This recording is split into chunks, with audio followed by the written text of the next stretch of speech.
June noon, the New Mexico border sun pounded on the wood roof of Dust Haven like a red-hot hammer. The sun bounced off every grain of sand, making the town's main street seem to evaporate, twisting like a dust snake. The wind roared through the alleys, carrying with it the scent of sweat, cigar smoke, and a faint whiff of dried blood.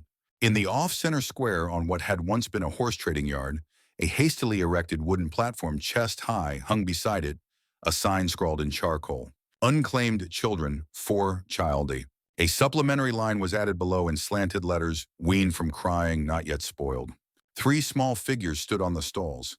Each had a gray sack wrapped around his head, tied just below his chin, leaving only a gap for his hot breath to dampen the cloth. Their hands were tied behind their backs with coarse jute rope. Dirty, sunburnt legs trembled on the hot planks, but they did not dare to shrink.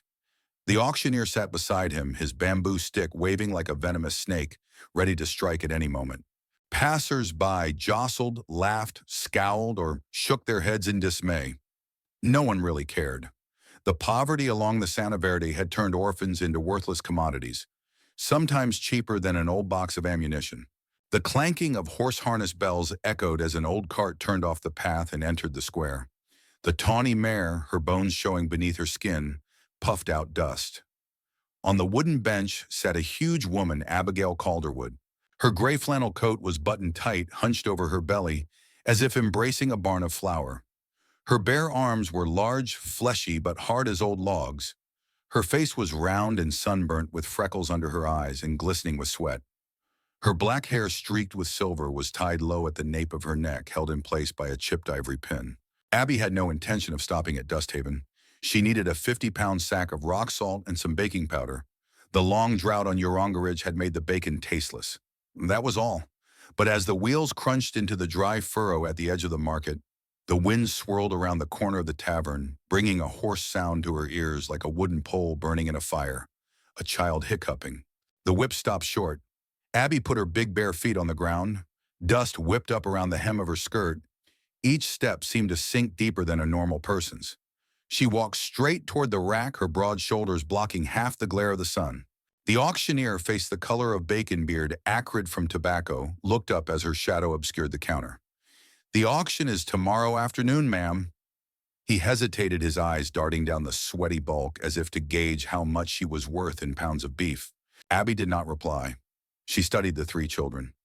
Damp burlap stuck to their foreheads. Narrow slits showed bruises on their skin. The ammonia smell of urine wafted from the planks of the stall. The auctioneer understood the dull silence as interest and tapped his stick on the wooden box. "The one on the left, the tallest, is very strong. Herds cattle, shoots, slingshots, cuts grass. The middle one is a little quiet but good. The last one, only 6, is sweet as sugar. $4.50 is a good deal." She was silent again. The corners of her eyes twitched when she saw the youngest child's ankles, which were stained with torn rope, dried blood, and buzzing with flies. A dogged rancher standing nearby spat out the poison liquid and held up a $2 bill. "I'll take the older one plus a pair of old boots." A horse dealer added a silver coin to join in the fun. The auctioneer chuckled, his bamboo stick clicking. The dry metallic clank echoed behind them. Abby opened her waist bag and poured 8 thin silver coins, each one worn at the edges, real silver from Denver, glistening coldly onto the sawing table. The heavy sound made several people turn their heads. The heat stopped in the air. Abby set her voice low, but it reverberated in the listener's chest like a bronze drum. "I'll take all 3. The auctioneer's eyes wavered between the money and her, as if weighing the price of his life. He swallowed. "Are you sure, madam? It's hard enough to feed a mouthful of snot. Bring them down." Seeing the bright money, he shrugged, nudged his stick, and signaled to the 2 assistants. The sack was untied. The eldest, Caleb, was about 14, with strong shoulders but prominent collarbones, ash-brown eyes watching every movement, like a dog that had been beaten too long. The middle Rowan hid his purple hands under his thin belly, his lips cracked and bleeding, his face covered with dust and freckles. The little boy, Finn, with his tangled curly hair and strangely deep blue eyes, looked up at Abby, immediately not afraid, but curious, as if he had been expecting her. Abby slipped the rope from Caleb's wrist. His hand was cold, but he did not pull away. She lifted all 3 of them off the rack, placing them neatly in front of her. The solid wall of flesh stretched out behind them. The auctioneer counted the money and clicked. The cattleman hissed angrily, "What's the point of buying a bunch of skinny kids? My pigs eat less." Abby did not answer. She just turned, led the three children along the shop, and lifted them into the back of the cart like bags of flour, much lighter than she was. The passers-by stopped laughing, and a few dropped their rifles and crossed themselves.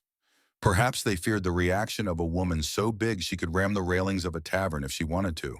As the rickety cart rolled out of the square, the wind whipped up dust.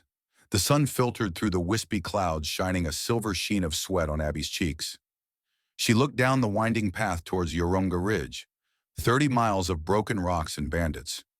She pulled her coat up to her chest, silently calculating whether she would have enough salt by the end of the day. In the wagon, the three children did not speak. Caleb covered Rowan's red wrist with his torn hand, squeezing it gently to comfort him. Finn leaned his head through the crack in the wall to look at Abby's broad back, his eyes sparkling. He whispered softly, just enough for himself to hear, "The wind whistled, swallowing the words. But Abby, her ears sensitive to desert winds, still heard them faintly. She did not turn around, just held the reins tightly, her broad shoulders jerked slightly. Not from fatigue, but from two hot drops falling from the corners of her eyes, rolling down her sunburned cheeks, then dissolving into the dust like rare rain. Late afternoon. The laterite hill appeared quietly around the bend, the gray wooden house with the roof tilted to one side, blue smoke curling over the slanted chimney. Abby got out of the wagon, opened the front door. The hinges creaked hoarsely. She lit a fire, sprinkled some pine resin, and the warm scent filled the room. The three children stood precariously in the doorway, smelling the cornbread molasses for the first time in their lives. Finn glanced at Caleb for permission. Caleb nodded. Rowan walked slowly, as if afraid the tiles would disappear beneath his feet.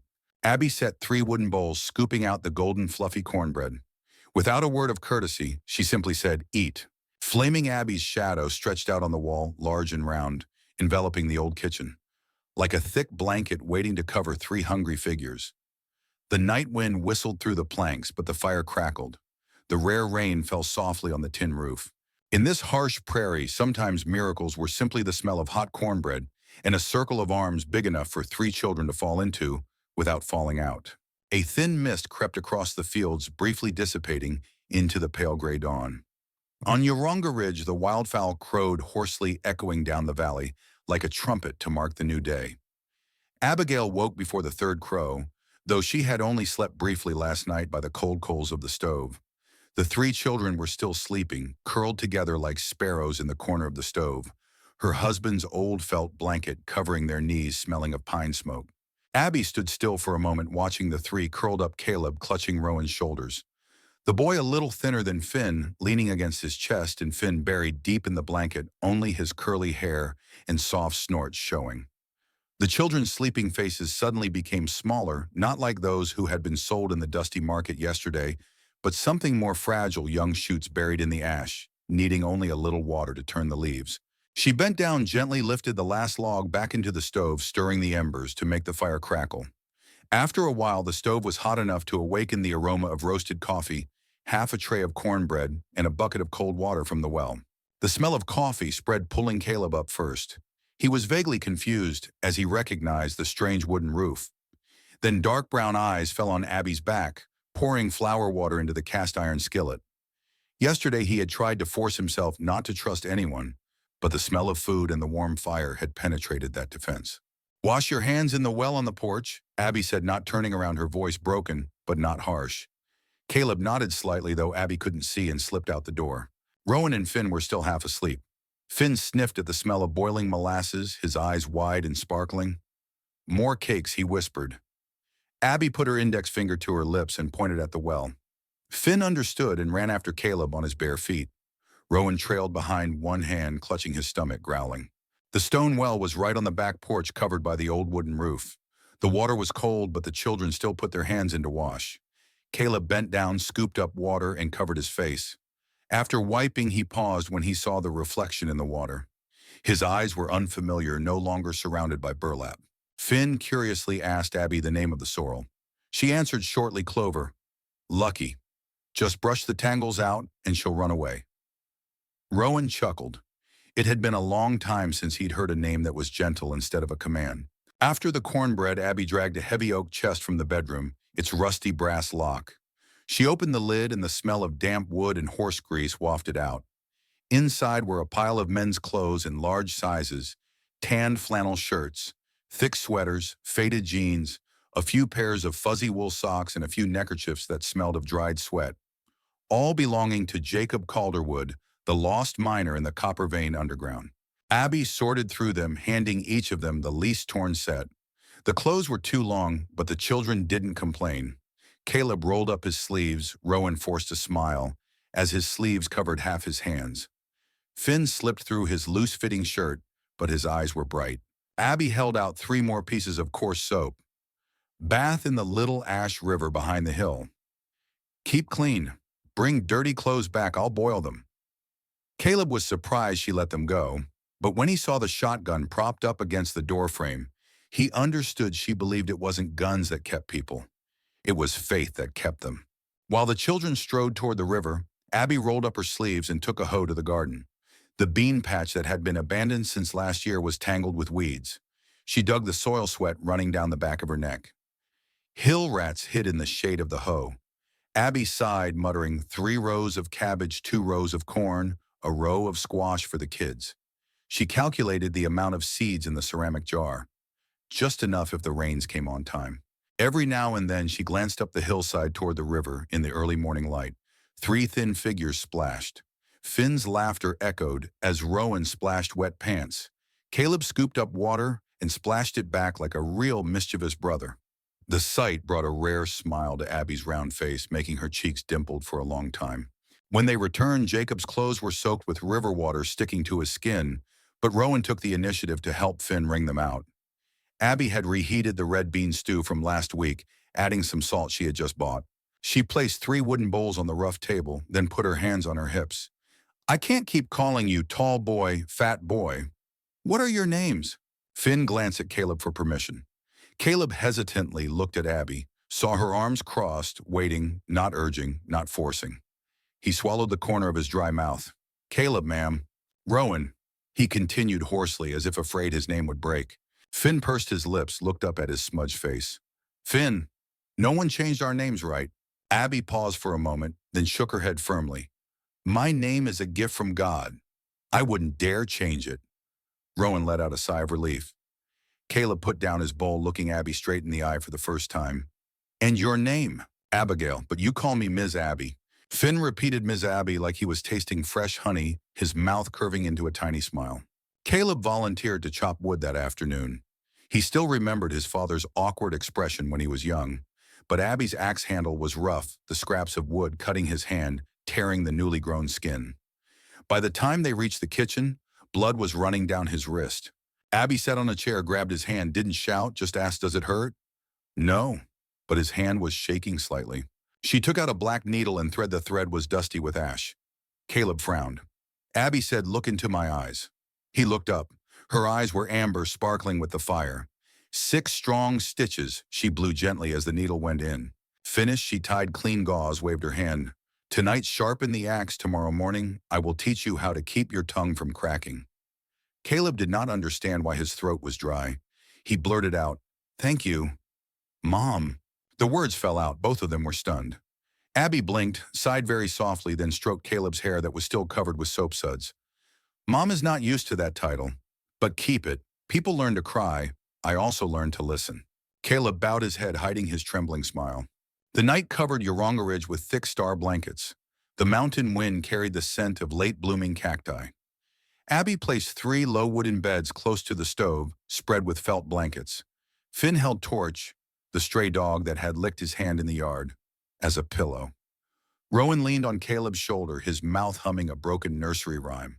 Abby did not recite a long prayer, just mumbled, the earth nourishes the trees, the fire nourishes the stove. I hope tonight it nourishes your children to have sweet dreams. Then she turned off the lights, leaving only the oil lamp on the sill, shining out onto the porch, a yellow light to let any stray know that this place was unlocked with compassion. The embers of the fire crackled, blending with the breathing of 4 people and a dog. Outside the desert wilderness, where money-hungry people looked at orphans like peanuts for sale, suddenly receded from the wooden wall. Finn's stirred eyes still closed, his hand grabbing the hem of Abby's dress as she stood up. "Miss Abby, that lamp is for who?" "For any lost heart, like us yesterday." Just like that. Finn let go, smiling dreamily. Abby tiptoed to the old swing chair by the window. She sat there for the entire first watch, listening to the wind whine on the roof, listening for the sound of panicked movement. But the night was quiet. For the first time in years, Abby didn't patrol with a gun. The yellow oil splashed on the glass, reflecting her silhouette. The silhouette of a woman with round shoulders, her head slightly bowed, her hands clasped across her belly, a small halo of light like a night blooming Sirius. Warmth radiated from her chest, enough to warm 5, then 7, then 12 children, if life would give them more. On the horizon, the morning star flashed coldly. Ridge did not know that a hurricane was coming, did not know that Silas Brent was planning his revenge. But tonight, that peaceful silence, with the smell of cornbread, the needle and 6 stitches, and the soft breathing, had planted in the barren soil a persistent seed called family. The sun climbed to the top of Horseback Hill, dyeing the laterite into copper, signaling that 3 full weeks had passed since the Dusthaven Fair. In that short time, the Ridge house had changed like a cactus in the rain. The sloping roof was supported by new beams by Caleb. The porch was lined with drying lines where Jacob's clothes had shrunk to fit his young frame. The bean garden sprouted green under Abby's hands, and Torch the wolf dog officially took over as gatekeeper, barking loudly at any strange shadow near the fence. Rowan read slowly but patiently, spelling out each letter of the hymn book that Pastor Josiah had lent him. Finn scribbled the first letter of his name, F, on a pumpkin shell nearly as big as his head. Caleb pulled out his wooden whittle gun every afternoon, practicing aiming in the way his father had taught him, which he had not yet forgotten. Abby noted the number of bean seeds in her smoky notebook, feeling a little at ease. She thought if the rain doesn't cut off the water, the first crop will be enough to feed a few more mouths. The thought had barely bloomed when the desert winds suddenly shifted, carrying the acrid smell of burning plastic. A disturbing smell. Early in the afternoon, Caleb was chopping a log to get rid of termites when Torch straightened his ears and growled from his neck. Finn threw down the chalkboard and hugged the dog's head. At the edge of the dirt road, a strange cloud of dust swirled up. Abby wiped her sweat, squinting, a reflex of someone who lived near a bandit's territory. She saw a lone rider advancing, his hooves clopping unhurriedly as if his rider were enjoying the sight of poverty. The long colt at his side glinted in the sunlight. "Come in," Abby ordered. Caleb pulled Finn and Rowan behind the door, pulling at the wooden latch. Abby stood on the steps, her broad shoulders almost completely covering the doorframe. The black horse stopped 10 paces from the porch. The rider was neat, a black wool coat, pressed patent leather shoes, a Stetson hat pulled low to hide his sharp eyes. He lowered his arms, stroked his pointed mustache, and spoke in a hoarse voice as sweet as fermented molasses. "Wow, I didn't expect a warm fire at the end of this barren valley, madam." He deliberately echoed the last word. Abby didn't answer. He leaned over and lifted a red wax-stamped sheaf of papers from his saddlebag, patting them gently. "You kept my goods for 3 weeks without notice. That's a pretty hefty fine." Abby laughed a low-clipped laugh. "I don't keep anyone's goods. Just lost travelers and a stove full of cornbread." The rider took off his gloves, then tipped his hat. His face appeared thin, chin-pale skin, predatory amber eyes.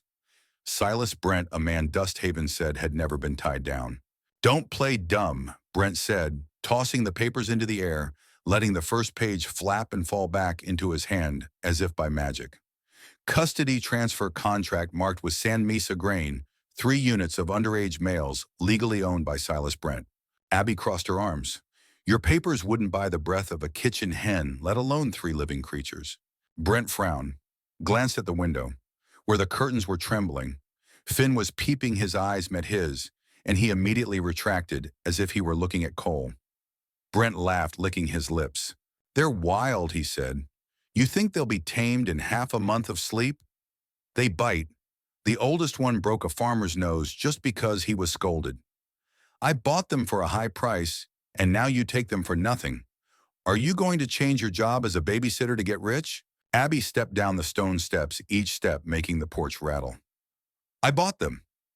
8 real silvers in full payment. I suggest you leave this land before the sun sets, or I'll charge you for lodging." Brent spun his Colt out of its holster just enough to see the hot steel. Torch roared inside. Caleb cocked the wooden gun that didn't hit anyone but was enough to scare them. Finn clung to Rowan's arm, his heart pounding. "You think I'm afraid of my late husband's hatchet?" Brent laughed, pointing to the handle hanging by the door. "Jacob Calderwood died under the copper vein because he was confident. You followed in your husband's footsteps." Abby's face darkened, but she did not tremble. She slid the sawed-off shotgun out of the closed panel beside the door, something Brent could not see. The black muzzle was achingly sharp against the chest of her black coat, only 5 inches away. "If you go now, I will leave your chest intact. If not, I will feed the vultures." The wind whistled. Brent chuckled, aimed at Colt, but his eyes twitched. The sawed-off barrel was aimed at his heart. He breathed lowered Colt and said in a sullen voice, "My friends are not as forgiving as I am, fatty madam. They will come. Don't beg me to come and get the body then." He drew back the gun, whipped the reins. The black horse reared up and galloped down the trail, kicking up hot dust. On the gray ash, Brent left a stack of sand-stained papers. Abby released the trigger, keeping the gun aimed, until his shadow sank into the sun. Caleb opened the door, the wooden gun shaking in his hand. Abby picked up the stack of papers, glanced at the fake wax seal, and threw them into the stove. The fire flared up, the papers curled and hissed. Finn walked slowly, asking hoarsely, "They took us back." Abby squatted down, holding his shoulder. "No one took me from where I was loved," Rowan whispered. "He knows your father's name." His voice was tinged with anxiety for Abby. She nodded slightly. "He dug up someone else's grave to scare them. It hurt, but didn't kill them." Caleb pursed his lips. "I'll practice shooting for real. A gunman can't keep a house, Caleb." "A house is kept by each other," Abby replied, stroking his hair. That night, Abby pulled out the wooden box containing lead bullets, kerosene, and iron nails that Jacob had left behind. She gave Caleb a small axe to sharpen, Rowan to hammer and nails to reinforce the door, and Finn to grease the cracks. Torch barked every time the fat neighbor boy came to the chicken coop at night.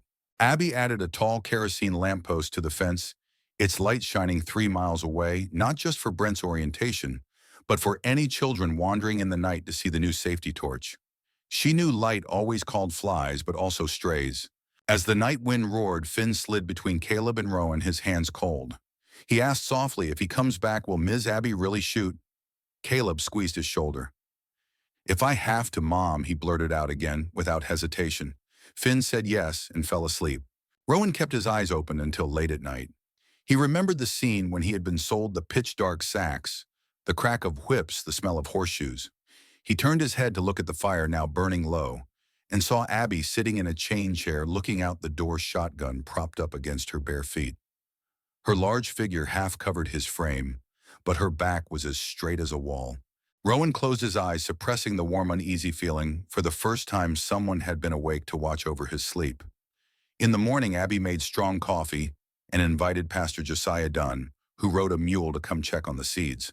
She briefly described Brent's visit. Josiah frowned. "He usually comes back with the wolves." "I don't run," Abby said. "But if Brent has fake papers, I need real ones." Josiah understood she was asking for legal protection. He promised to return to Santa Verde County to file, but it would take a week. Abby nodded. Then Yoronga must stand firm during that week. In the afternoon, Rowan brought water from the well, and Caleb scolded him for going alone is dangerous. Rowan got angry and for the first time raised his voice. "I'm not a caged chicken." Caleb was stunned. They both fell silent.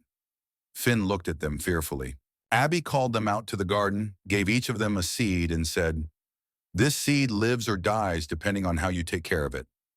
But fear doesn't grow as much as it does. If we argue, the soil dries up."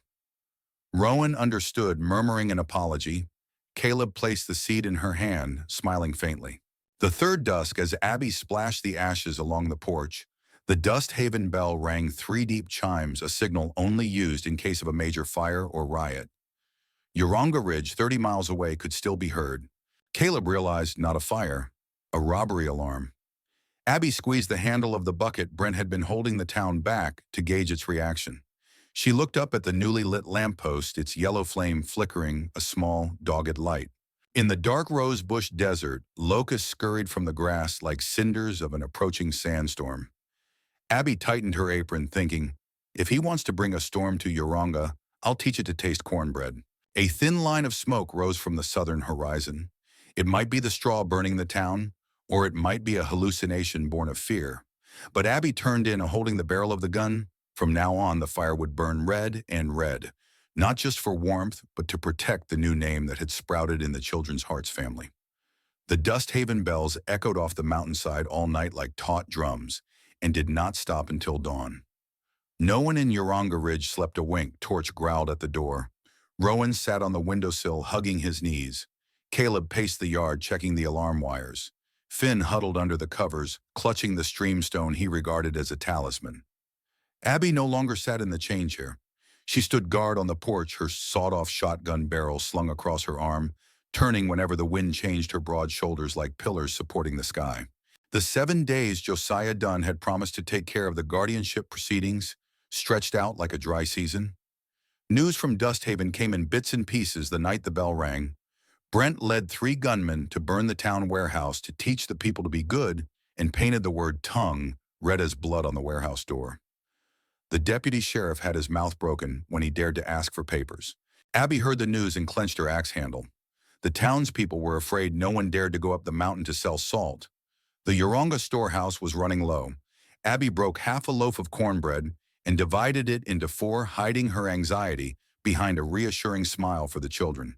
Caleb, gradually absorbing the responsibility, took over from his father to wake up early to check the barn and plug the leaky roof. One day he caught Abby flipping through the food book, her brow furrowed. "I'll go to town to bring salt, Mom." "No, Brent is waiting." "Then I'll pick him up in the square." His voice was still broken, but his eyes were hard. Abby put her big hand on her shoulder. "To protect the house, you have to stay home." On the 8th afternoon, as the sun was just turning, the cliff's red torch barked. On the laterite slope appeared a girl riding a small mule, her straw hat with a torn brim, her scarf like a bandage covering half her smoky face. She set the mule outside the fence, raising her arms unarmed. Caleb still held the wooden gun but stood behind the maple tree. "It led her to Ms. Abby," she said, her voice trailing off. Abby opened the gate and found that on her scarf she had embroidered a very small letter C in white thread. She received the envelope in brown wax. The only words on the envelope were Uranga Torch. In the kitchen, Abby read quickly. 3 children, 2 boys, 1 girl, detained copper vein, ready for border transfer. Ogre's tongue and beak, needs mother's hand. C. Caleb stood by, skimming. His pupils burned. Copper vein. At father's, he swallowed. Abby folded the letter and nodded. Rowan put his hand on the edge of the table. "How long will it take to get to the mine?" 20 miles of mountain road." "Tonight?" Finn poked his head out and asked quietly, "Do you have cornbread?" Abby looked at her 3 children, then at the messenger girl who was sipping ginger tea, her hands shaking. She understood Brent had not yet pulled the gun up the mountain. He was busy gathering goods to ship urgently. Miss C was the hidden link in the chain who was forced to work as an errand boy, now secretly warning. Abby lit the oil lamp when the torchlight reaches beyond the fence. She drew the plan on the table: Caleb, axe and the Colt Jacob left behind, Rowan, nails, hammer, a coil of rope, Finn tasked with keeping Torch carrying the medical kit, Abby, shotgun and bowie knife engraved with her husband's name. "I won't let the little one go," Caleb protested, but Finn frowned. "Who will take care of the other children if I don't?" The argument was childish but tight-lipped. Abby laughed, nodding slightly. Miss C borrowed a mule to lead the way. She left the oil lamp hanging high in case another lost child needed shelter. At night, the crescent moon was sharp. The group of 5 people and 1 dog followed the rocky ravine. This ravine had been used by Caleb to set rabbit traps. He knew every landmark. There were steep sections Abby had to bend over to shield Finn from the wind. There were dark sections Torch went ahead to sniff. Near midnight, they stopped at a yucca mound to observe. The fire flickered over the copper vein mine. The rotten wooden shack turned into a temporary detention camp. Abby's memory surfaced where Jacob died under a methane explosion. Her hands trembled slightly, but her eyes were bright with determination. Based on the train, Abby divided. Rowan's nose, plus a C sneak to the stables to untie the ropes, create chaos. Caleb's nose, follow the roof ridge, cut the lock on the cell trap door. Abby's nose, Finn Torch, straight to the guard's hut, hold Brent if he was there, or call for a guard. Rowan was shaking because it was his first time going to war, but Abby put in his hand the scarf Jacob used to tie around his neck. This scarf was used when your father went down to the mines to earn a living today. You tie it to earn a living. Rowan tightened the scarf, nodded. At the hour of tie, the copper-veined stables hummed with insects. The two guards drank laughing happily. Brent's tongue was on the opium barrel. C and Rowan crawled on their bellies in the sand, breaking the rope tied to their horses. The horses felt the rope loose and neighed loudly, kicking their hooves, kicking up dust. The two guards ran away, throwing away the bowl of wine. On the other side, Caleb broke through the rotten roof tiles, sliding down to the coal warehouse. The smell of sulfur filled his lungs. He followed the hoarse cough of a child. Behind the wooden barrel, the door was chained. He sawed the chain with a pocket saw. Click. The lock fell. Abby led Finn and Torch to the guard's shack. It wasn't Brent, but the bald foreman. Abby pushed the door open. Shotgun pointed, opened the safe. The man had not yet drawn his knife when she swung his shoulder, sending him flying and hitting the table. Finn, his heart pounding, darted behind to cut the ropes tying the girl in the torn dress, Sia, who was being dragged. Torch roared, holding the door. The stables were in an uproar. The horses were galloping, running over the guard. The shout of alert echoed throughout the camp. Caleb led the other two boys, Lark Jude, out the back door of the barn. He hit the third guard, hit him with the handle of his axe, and he fell clutching his side. Abby fired into the air, drawing attention away from Caleb. When the guard's bullets returned, Rowan and C threw pine torches into the wine-soaked straw. The fire flared, blocking the view. Straight ahead, the group of 6 children, 2 teenagers, and a dog gathered in the darkness and escaped to the northern slope. Brent's frantic voice echoed behind Yoronga Torch. "I swear I'll burn you to cinders." The retreat was difficult. Sudden drizzle clay stuck to mule hooves. Lark had a broken leg. Caleb carried him, though his shoulder was still sore from the fall.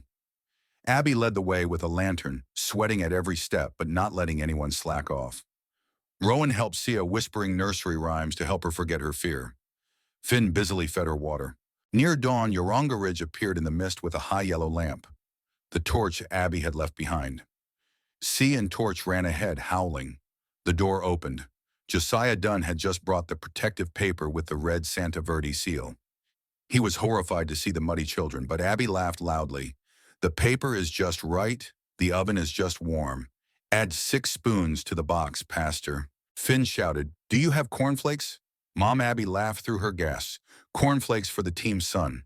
The red beans boiled, the smell of spices wafting into the dawn. Lark Jude Sia, their eyes still blistered with fear, nibbled on cornflakes, glancing at Caleb Rowan and laughing. Finn hugged Sia and showed off Torch. Abby put the scroll of guardianship papers on the table. Now signed officially, Abigail Calderwood, legal guardian of Caleb Rowan Finn. She was secretly pleased Brent showed her fake papers. She had the real ones. But her eyes turned to the fields Brent had sworn to return to the wolf pack. Yoronga Ridge had 6 more shoots now. The cornbread needed twice as much flour, but her back was twice as wide. She stroked her ashen hair and said to herself, "A big fire needs many hearts. A big house needs many lamps. The Yoronga Torch has just grown a layer of smoke."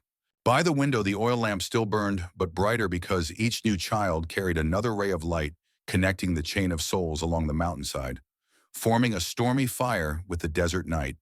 Here, the night could not overcome the hearts of men. The January sun had barely risen above the slopes of Horseback Hill when it was swallowed by the leaden clouds. The desert wind, usually hot and dry, carried a metallic chill like the threat Brent had left the previous afternoon. "I will burn you to cinders." In the Yoronga Ridge kitchen, Abby refueled the lamp. The 6 little faces around the table. Caleb, Rowan, Finn, Lark, Jude, Sia chewed quietly on cornbread, but their eyes were sparkling with confusion. They had escaped Coppervein 3 days ago. Caleb's bruise had barely turned yellow, and Lark's leg was still bandaged.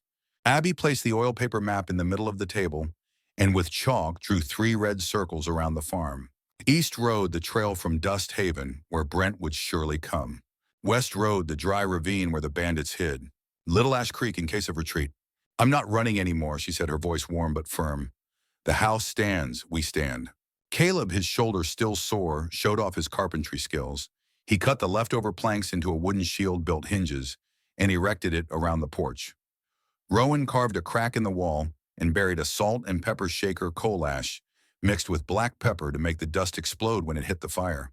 Finn and Sia cut rags soaked in kerosene and tied glass bottles, torch bombs, and hid them under the horse's trough. Lark and Jude wove bells from discarded tin cans and strung them around the bean patch. Any stomp after dusk would sound an alarm. Abby handed Caleb Jacob's Colt, saying, "You keep it, but shooting is the last word, not the first." Miss C asked to stay behind and watch the 6 children while they fought. Torch sniffed the fence, growling at every strange sound. A crescent moon climbed into the clouds, a north wind whistled through the roof. Around the second watch, tin cans on the garden edge clanged. Caleb peered through the shutters, 12 dark figures, long coats, kerosene torches flashing. Leading the way was Silas Brent, a strip of bullets on his chest piercing amber eyes. He waved his hand, 2 carried ladders, 2 carried kerosene barrels. 5 minutes, no baby gets away, Brent roared. Rowan grabbed Abby's arm. 3 times as many. The tree is strong because its roots are deep, Abby replied, tightening her shotgun. As the enemy closed in, Caleb threw a small torch bomb into the dry yucca bush. The fire blocked the way. Brent cursed, shoving his men around the side of the house. They did not expect the wooden shield under the eaves to spring down, like a trap door, sharp iron spike sticking out. 2 hit it screaming. The third swung his pistol and fired at the window. The broken glass cut Lark's cheek. Jude pulled her back. Rowan turned on the ash pepper jar and sprinkled it through the small hole. The wind blew the ash into the shooter's eyes, and he screamed, staggering and falling against the fence with the bell rope. The sound was as loud as a gong. Brent, his face purple, slid down into the ditch, trying to light the torch under the floor. Finn, hiding behind the wooden box, pulled the rope to trigger the buried kerosene barrel. Boom! The ball of fire shot out, driving the dry grass into a heat curtain. Brent was thrown, his shirt smoking, and rolled around. Smoke and fire were blazing. The sky was red. The 3 men still had the strength to break through a barrier and rush onto the porch. Abby stood in the middle of the doorframe, her seemingly slow body swinging the shotgun like a broom. Bang! The first shot plowed the board in front of the robbers, forcing them to stop. The second shot splattered wood from their heels, forcing them to jump back. Caleb rolled over the railing landing, 2 short-handled axe blows, the left guy's head, the right guy's side. Both fell with a painful roar. In the moment of opening, Brent scrambled up, caught Caleb's eyes burning like Jacob's in the mine years ago. Brent hissed and swung his dagger. The knife swung, Caleb dodged, but the blade sliced his shoulder. He cried out hoarsely, took a step back. Brent laughed and slashed again. Torch shot out of the darkness, like an arrow biting the knife, pulling Brent staggering. Caleb pulled the Colt's trigger. Bang, the bullet lodged in the ground next to Brent's boot. Abby shouted, "Don't kill in front of children!" Her voice shook the fire. Brent paled, realizing that Caleb's gun had missed on purpose. Abby took 2 steps forward, the barrel of the shotgun pressed to Brent's forehead. The remaining men shuffled back, the torches falling and going out. The smoke cleared. The moon rose over the shoulder of the idea of life and death. "Get your insects off this land," Abby growled. "Next time I pull the trigger." The law stands with me," Brent stammered. Abby shook her head, holding up the Santa Verde protection card.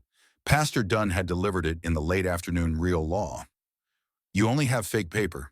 She threw the paper into the mud at Brent's feet. "Pick it up and wipe the blood off."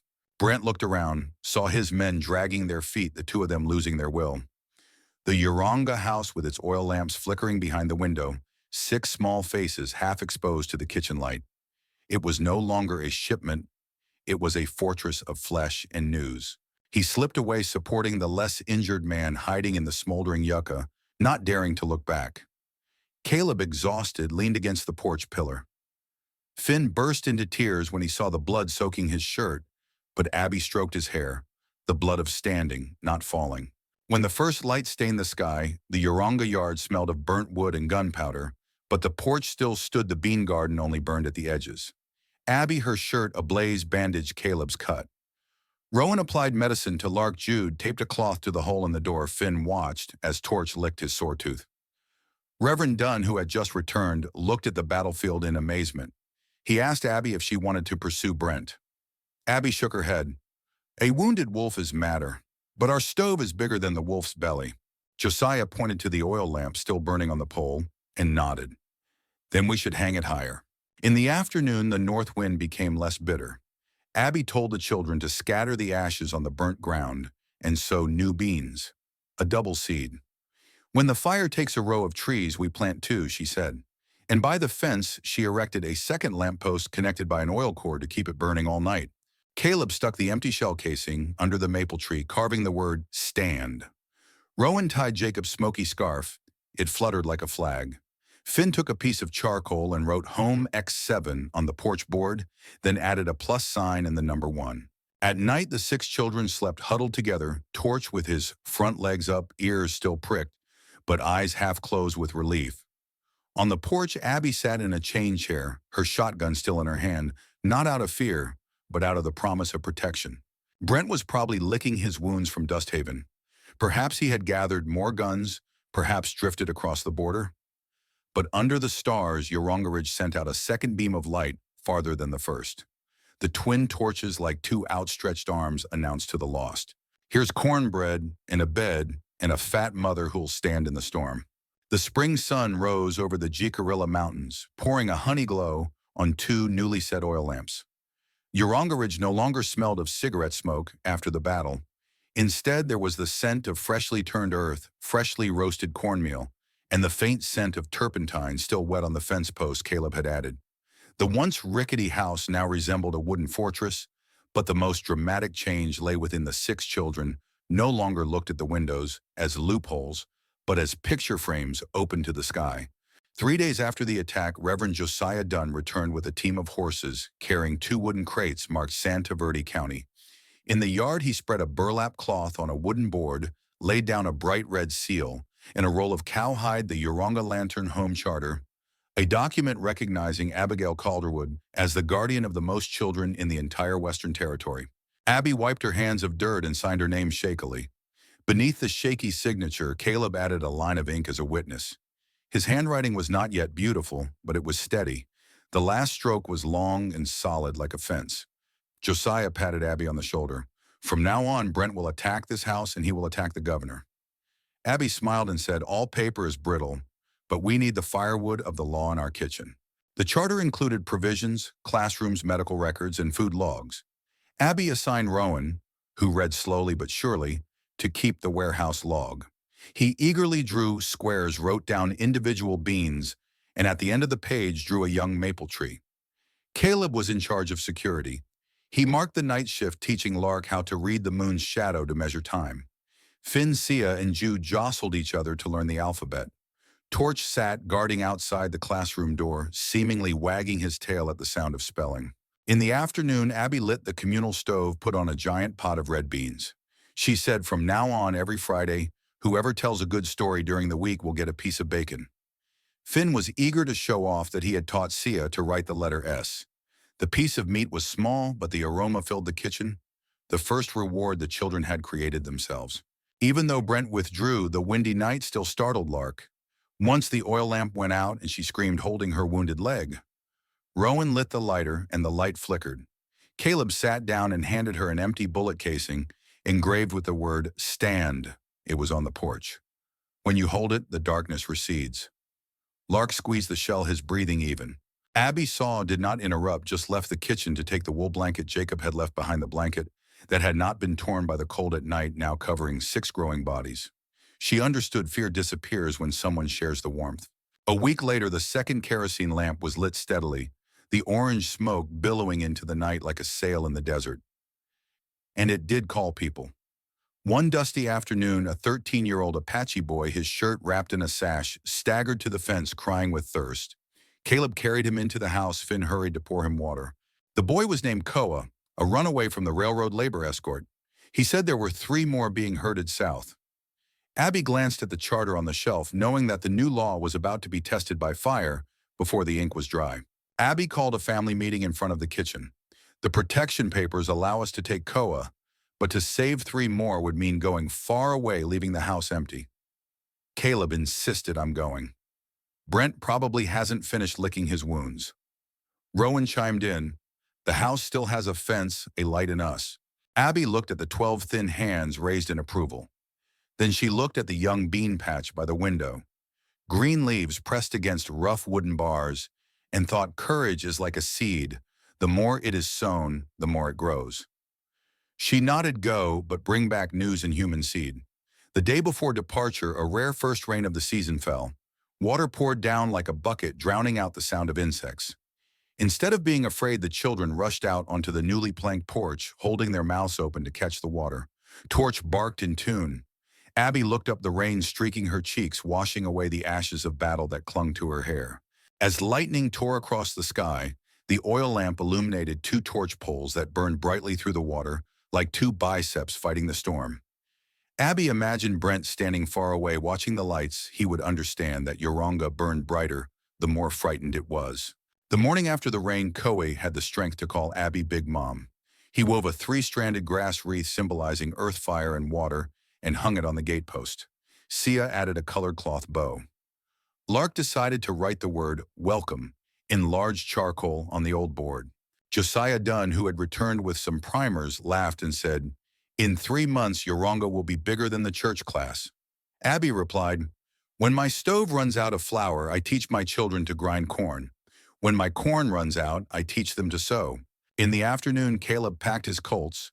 Rowan packed his bags. Koe, determined to go with him, sharpened his wooden arrows. Finn and Sia tied their scarves. Torch barked to follow. Abby handed Caleb a copy of the charter. "If the authorities ask, show me your paper. If the bad guys ask, show me your axe. But first, show me your heart." The wooden gate opened. The silhouettes of 3 teenagers and 1 dog disappeared down the yucca slope to the south, where 3 anonymous children waited for the torchlight. On the porch, Abby put her hand on the second lamppost, turned on more oil. The flame rose, reflecting in the eyes of the 8 children who remained. Eyes that no longer asked, will they come back? But when they do, shall we prepare sweet or salty cakes? The afternoon wind blew the young maple leaves, rustled as if clapping their hands in encouragement. Yoronga Ridge was no longer the home of 6, but the true torch, the old fire to light the new, the ashes of loss to fertilize the soil of hope. And above Abby, the gray clouds parted, leaving a patch of clear blue sky, revealing a line of migratory birds darting toward the horizon, where the next rescue was just beginning. The trail south cut through red sand, speckled with dwarf yucca. The 3 boys, Caleb, Rowan, Koa, and their dog Torch, left Yoronga Ridge at dawn, their packs reduced to a pouch of ammunition, a short axe, a bundle of bandages, a wooden pestle, and a copy of the charter they had just signed. The oil lamp on the pole still burned. From a distance, its tiny glow chased the fearful shadows behind them. Caleb led the way, his shoulder bandaged from Brent's knife, but his stride was strong.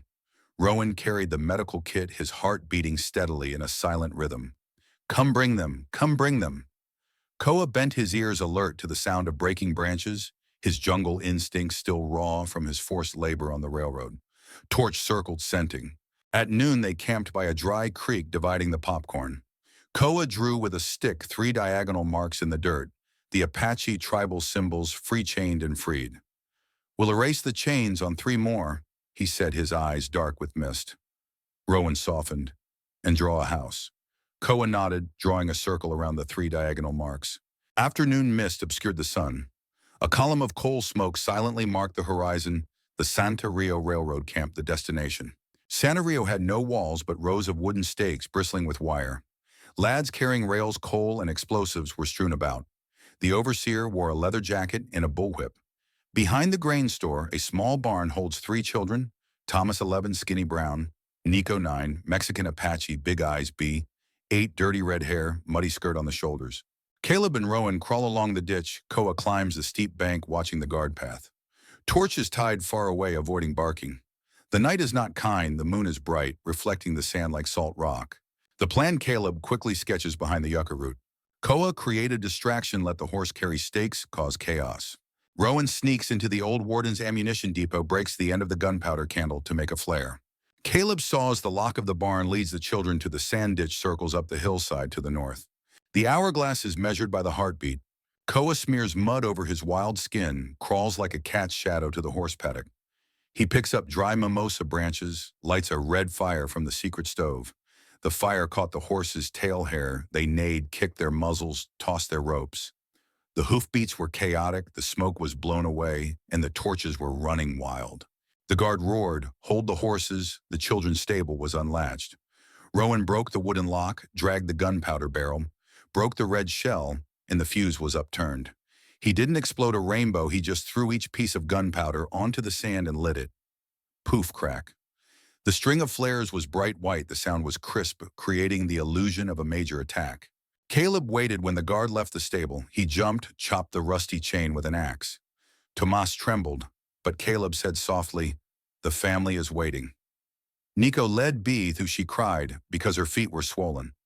Caleb carried Bee, urging the two children down the alley. The last one, Rowan lit the biggest one, threw it into the coal dust bin. Boom! The black column of fire shot high like a funeral firework. The guard panicked. The bullwhip grazed Koa's back, but he rolled through the gap in the wood, jumped up and ran. His back was sore, but he didn't stop. Torch heard the explosion and howled. The dog leaped from the rope, biting at his heels, chasing Rowan. He screamed and kicked, but Torch bit his shin, making Rowan retreat. Caleb howled loudly the command to retreat. The group gathered at the edge of the sand ditch. Their breaths mingled with the smell of burnt tobacco, burnt fur, fear, and determination. Bee was feverish. Caleb carried it, wading through the sand. Rowan pulled out a bundle of tobacco for Koa. Tomas demanded to go back to find his brother. His brother had been dragged away by the soldiers earlier, not knowing whether he was alive or dead. Caleb put his hand on it. "The Yoronga torch will find your brother." A promise to use faith as a lamp kept alight by the night wind. After 3 miles, the sky was pale gray. Torch suddenly howled and collapsed. A bullet hit his shoulder. The Santa Rio soldiers pursued Caleb, handed Bee to Rowan, pulled the Jacob knife from his thigh and blocked it behind a rock. Koa placed a wooden arrow shot, only grazed the pursuer's ear. He fired back the bullet, slashing the rock white. Caleb jumped, pushed him down the slope, hit the butt of his gun. He was hooked. Rowan tied a bandage quickly to Torch's wound. Blood stained his fur. Finn had taught him to use rat-tail grass to stop the bleeding. Rowan did it, his hands shaking. Torch moaned, licked his hand. They turned into Shale Ridge, ducked under a bridge, and walked through the night. The mountain moon was silver, but 4 teenagers, 3 children and a dog, did not abandon each other. On Tuesday morning, the north wind blew away some of the sand, revealing a familiar flank. 2 Yoronga oil lamps now grouped together in a golden dome, like a gate to heaven. Tomas called out first. Home. Caleb smiled, his lips dry and cracked. Abby waited at the fence, her black dress dotted with ash, her gun slung over her back, a pot of water boiling on the red stove. When she saw Caleb, she dropped her gun and ran, her large body pushing through the yucca bushes. Rowan put Bee down, crouched, but smiling. Abby hugged her little girl, hugged Koa, Thomas, Nico. Torch crawled forward, touching his muzzle to the hem of his skirt. Without warning, the house moved. Lark poured the medicine, Finn cut clean cloth. Asia stirred the porridge. Josiah Dunn, hearing the fence bell, came with antiseptic. The dirt road bore the imprint of 9 new pairs of feet. That night, Yoronga hung the 3rd and tallest torch pole, centered between the 2 old ones, a steel helmet as a shade of visor to protect against the wind. Finn asked Abby, "Why did you hang it so high, Mom?" She rubbed her back. "Because the evil wind grows, our fire must be higher." The 3 had just finished bathing, wearing spare Jacob shirts. Bee had her hair braided by Caleb singing to her. Nico played with a Koa whittle knife he had given her. Thomas set up a chair near a lamppost, staring at the stand engraving on the shell casing. But Brent did not swallow his humiliation in Santa Rio. He led the remnants of his army to Dust Haven to bandage themselves, then turned into Chawla Alley, aiming for Yoronga. Spring rains kept the fire at bay, but revenge burned hotter than gunpowder. He didn't know the charter was now plastered all over the town church.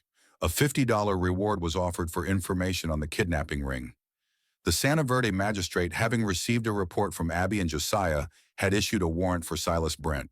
The day Brent tried to cross the Blood Creek wooden bridge, he encountered county cavalry chasing a runaway railroad worker. His shirt was stained with burnt horse blood, and the bullet holes from torque had caught the attention of the cavalry. His name was clearly visible in the file filed by Yoronga. Brent grabbed his gun, but 3 carbines fired. This time he had no porch to defend, no children to hold up his shields. A bullet tore through his calf, and he fell handcuffed on the bridge. Revenge vanished like smoke.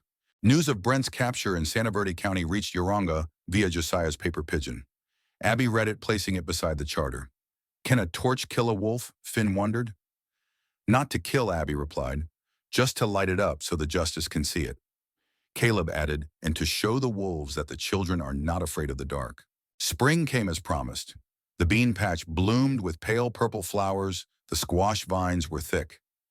Abby assigned the three new children their own beds. Tomas planted corn, Nico tended tomatoes, Bee watered cucumbers. Torch limped but stood guard tail wagging in the sun. Rowan built a canopy over the classroom. Koa cut a thick window frame to let in light. Caleb instructed Nico to hammer and nail. Lark put up a green lantern home sign. Sia decorated the barrier with a fabric bow. Finn clicked and drew a map Yoranga in the center, spread across the supposed light point, with the Arrow Lantern Station a dream of a network of lights. One afternoon, a county medical convoy stopped by offering books, vegetable seeds, and a question. Could Mrs. Calderwood open a torch station in the West? Abby put her hand on Caleb's back. He was almost 16, now as tall as his mother's shoulder. I will when there are enough lampposts in the land to reach the next one. On the last night of the month, the kitchen smelled of cornbread, cornmeal, and stewed beans. Josiah's cider bubbled. The children stood in a line from Caleb to Bee, singing, "This Little Light of Mine." Their voices were off, their words were off, but the fire in their eyes was the same. Abby sat in an old but reinforced chair, her plump figure half hidden under an apron, her arm around torch. When the song ended, she turned on the small hand-lit lamp from the big torch and handed it to Finn. You carry this fire upstairs every night. One day you'll carry it farther, but remember to light it from this stove. Finn nodded, pursing his lips carefully. Outside, three Yoranga torches cast intersecting halos, casting a giant cradle in the clouds. On the distant mountainside, the first convoy of lost children sent by the county passed by, stopped its horses to look at the halo, and the driver muttered, "That must be Lantern Home." The new spring rain pattered on the corrugated iron, but the oil fire did not go out. The newly erected windproof glass pole kept the flame soaring high. Caleb framed and nailed a sentence on the third column, "The unquenchable torch." And in the darkness, the night no longer threatening but nurturing, Yoranga Ridge sighed softly like a heart full of blood. Its rays of light crept out, drawing a path for the lost, for the nameless child sitting somewhere in the dark mine, for the grown man who thought his heart was extinguished. They did not know how many new torches, how many storms, how many Brents the path would lead to. But they knew this in the West, bigger than the stars, one flame strong enough to endure the long night must retreat. And Yoranga had just lit three. It was the end of one stretch of road and the beginning of hundreds of miles yet to be drawn, the unquenchable torch, only spreading farther.